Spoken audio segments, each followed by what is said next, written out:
la invitación a tu programa.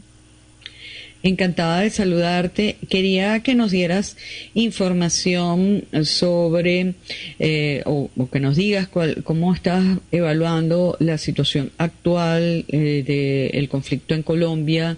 El gobierno de Colombia y el ELN están discutiendo protocolos sobre el cese al fuego y quisiera que nos dieras tu análisis de este tema. Bien, primero el estado actual del conflicto en Colombia tiene un rasgo principal que es el avance paramilitar a pesar de los esfuerzos del presidente Gustavo Petro. Por ejemplo, hace 2 días fue asesinado un excombatiente en el departamento de Caquetá al mismo tiempo que este 7 de julio fue anunciado la mesa de diálogos de paz con el Estado Mayor Central de la FAREP. Resulta que este excombatiente, cuando fue asesinado, fue dejado con un panfleto de esta organización que se autodenomina Estado Mayor Central de la FAREP. Entonces, digamos que a pesar de los avances y el esfuerzo importantísimo, histórico que hace el gobierno, las muertes siguen, las masacres siguen. Eso difícilmente, mientras el acuerdo con la OTAN que mantiene Colombia se mantenga, eso no va a cesar, el genocidio no va a cesar, va a mutar el conflicto, va a ser más urbano como ha sido justamente en los últimos años a partir del gobierno de Duque. Va a ser quizás de mayor movilización social, como te dije, va a mutar, va a tener un carácter más de asesinatos selectivos, quizás no de grandes combates como en otras en momentos del conflicto, pero se va a mantener. Respecto a los intentos, a los esfuerzos de la política de paz total del gobierno de Gustavo Petro, por supuesto que este anuncio de reanudación de la mesa de diálogos con el Estado Mayor Central de la FAREP es una noticia muy importante, a pesar de que se da el mismo día de este lamentable asesinato, pues, y que que esta organización dice que no fueron ellos, pero ahí está el panfleto y hay como todo un análisis en la región al respecto. Entonces, ahorita se viene el cuarto ciclo del proceso de paz con el ELN, en que se va a dar en Caracas, va a ser el 14 de agosto, donde se va a tocar principalmente se van a ajustar o se le va a dar continuidad a la discusión del punto de la participación de la sociedad en la construcción de la paz. Que este punto es un punto de agenda muy importante que se trabajó en el ciclo anterior junto con el punto del cese al fuego. Este punto de participación de la sociedad en la construcción de la paz es el primer punto de la agenda de diálogos que se acordó pues entre las partes, entre el gobierno colombiano y el ELN. Entonces, allí hay un proceso histórico muy importante de participación que se va a acompañar con el cese al fuego de 6 meses, el primero que se da de esta magnitud, de esta extensión de tiempo entre el gobierno colombiano y esta guerrilla. Este cese al fuego, por supuesto, va a facilitar la participación de la sociedad y de las comunidades afectadas, de las comunidades víctimas en zonas de alta conflictividad. Y que esa es la idea, pues que las personas en Colombia pueden hacer política sin que queden en medio de combate, sin que sean asesinados por pensar diferente. Ahora, quería que nos dieras información respecto a el apoyo que puede brindarse desde Venezuela a la resolución de este conflicto, o por lo menos a que se intente llegar a básicos y mínimos acuerdos de paz. Ya tú mencionabas la reunión que está prevista para el 14 de agosto, pero ¿hasta qué punto más allá de que Venezuela sea escenario de la reunión, hasta qué punto Venezuela, el gobierno venezolano, la diplomacia venezolana puede colaborar, puede contribuir de alguna manera en la solución definitiva de este conflicto, o a que se lleguen a acuerdos de paz? Bueno, lo primero es que el gobierno venezolano, y al igual que el gobierno de Cuba, dicho por la guerrilla del ELN en más de una oportunidad, la participación de estos países ha sido lo que ha generado confianza en el ELN para poder adentrarse en un proceso de paz con los gobiernos colombianos, los distintos, el de Duque y ahora el de Gustavo Petro y Francia Márquez. Venezuela es país garante, esto quiere decir que Venezuela es depositario de los acuerdos y es mediador también en la mesa de diálogos. Allí está como garante el general retirado Carlos Eduardo Martínez Mendoza, que fue o está ahorita también de embajador de Venezuela en Argentina. Entonces, algo muy importante que le brinda seguridad física a la delegación de diálogos del ELN, al igual como cumplió su papel heroicamente la isla cubana, es ser país pivote. ¿Esto qué quiere decir? Que la delegación del ELN se traslada a México, a Cuba, o supongamos que en una próxima oportunidad se traslada a Brasil, lo hace a través de Venezuela y luego retorna a Venezuela. Como parte de los acuerdos entre las partes, ¿sí? O sea, esto no es un acuerdo entre el ELN y el gobierno venezolano, sino que es un acuerdo del Estado venezolano con el Estado colombiano, para que se pueda dar este proceso de paz. Entonces, primero allí hay una seguridad física que brinda este país y, por supuesto, algo muy importante en lo cual Cuba también ha tenido una participación trascendental, que es que en los momentos de desacuerdos, en los momentos de crisis que ya se han dado dos este año, los países garantes son los que sirven de intermediarios para que las partes puedan llegar a un consenso mínimo, para que se puedan entender, para retomar los protocolos de funcionamiento y de toda la arquitectura de institucionalización de la mesa de diálogos. Entonces, bueno, por ejemplo, este año en enero hubo un desacuerdo, una primera crisis, porque Petro anunció un cese al fuego bilateral que no estaba acordado con el ELN.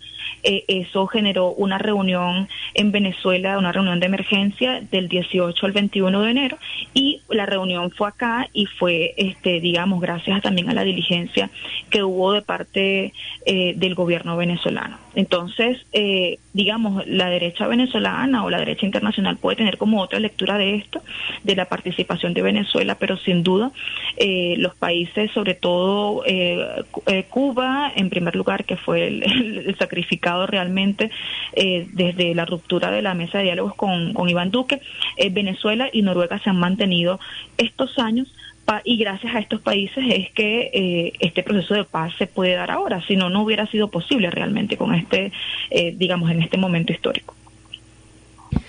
Ahora, con respecto a la posibilidad de lograr acuerdos, está clarísimo que durante la época de Uribe, Santos, Duque, pues está muy clara cuáles eran las posiciones de esos gobiernos.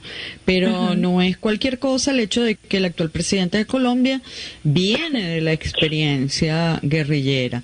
Es un hombre que conoce muy bien ese mundo. Entonces, en ese sentido, pues el hecho de que actualmente el presidente de Colombia sea Gustavo Petro no brinda esperanza, no brinda un caudal de optimismo respecto a los posibles acuerdos que puedan haber entre el gobierno de Colombia y los grupos guerrilleros. Sí, claro, no solamente esperanzas, produce hechos. El primer hecho, entre los primeros hechos históricos está este cese al fuego bilateral de 6 meses, que ellos estuvieron sesionando una comisión técnica para trabajar los detalles, digamos, entre finalizado el tercer ciclo hasta ahorita en La Habana. Primero, esperanzas, por supuesto, estos hechos y también con estas esperanzas, con esta alegría, con este optimismo también se presentan contradicciones. Por ejemplo, que se ha desatado con el gobierno de Gustavo Petro, las fuerzas que se oponen a la paz dentro de las fuerzas militares colombianas han ejecutado un plan pistola contra los líderes, los jefes guerrilleros en Colombia. Y han asesinado...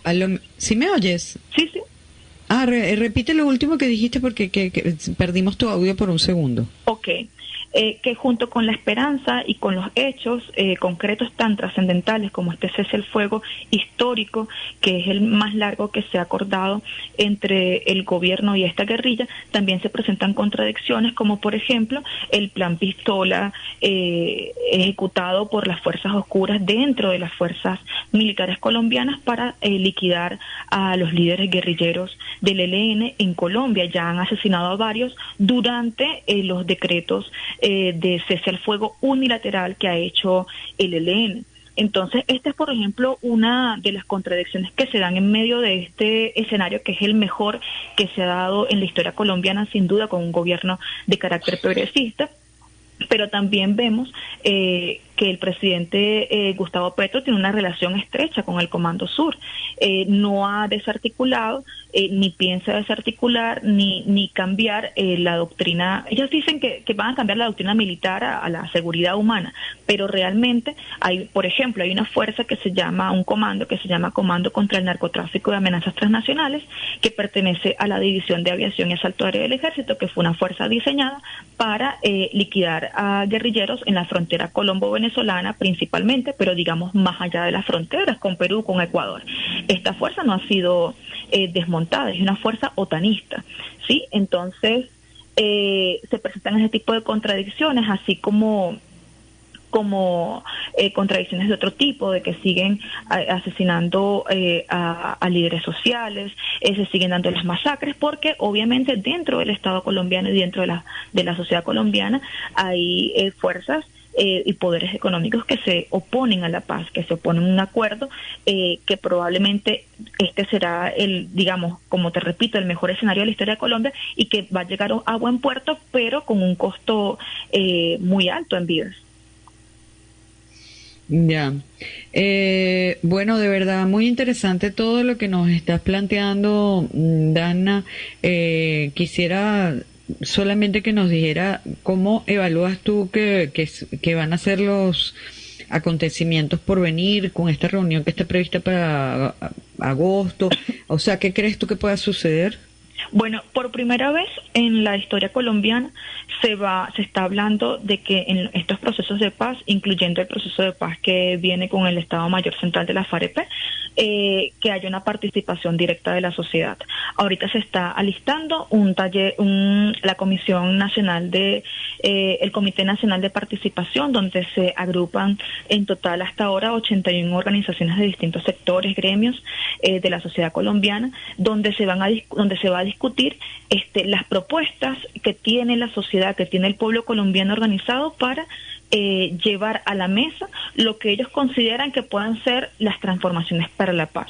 Se supone que con la ejecución de estas propuestas de transformaciones para la paz, se dan unos pasos importantes para erradicar las causas que originaron el conflicto, que son la pobreza extrema, la violencia paramilitar de la oligarquía colombiana, la falta de democracia, entre otros. Entonces, en este cuarto ciclo está muy interesante, porque es que esto no se ha dado en otros procesos de paz, y bueno, en este Comité Nacional de Participación va a tener presencia, por supuesto, 4 delegados de la mesa de diálogos de una delegación y 4 del otro.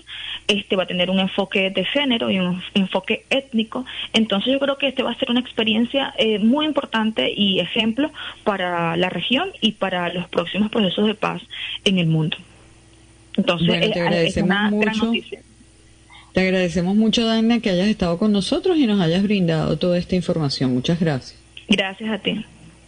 Amigos, Dana Urdaneta, ella es periodista, investigadora del conflicto social y armado en Colombia, y también es secretaria de investigación de la Fundación Escuela de Gobierno Mundo y Fronteras Fundef. Mundo y Fronteras Fundef. Mundo y Fronteras